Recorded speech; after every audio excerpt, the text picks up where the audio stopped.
Bending aluminum EMT conduit is easy with the Current Tools Model 77 Conduit Bender with the 700 SAE shoe group. Install the roller support 2-4500 on the legs of the bender and secure with the hinge pin. For 2-inch aluminum EMT, lift the rollers with the foot pedal and locate the pull pin on the inside of the rollers. Rotate to the 2-inch position until the pull pin engages the collar on the roller plate. Install the 2-3100 EMT bending shoe onto the bender.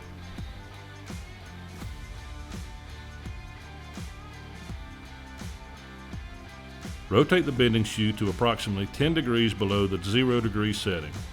Insert your conduit in the proper groove, making sure your bend mark is at the end of the hook.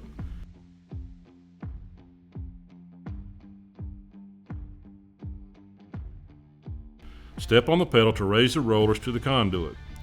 With the switch in the bend position, keep foot pressure on the pedal and press the jog button.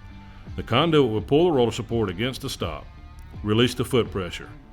When the pointer on the shoe reaches the desired degree, release the jog button to stop.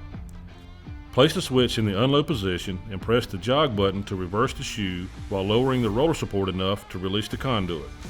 For easy 2-inch aluminum EMT bends, visit currenttools.com to find a distributor near you.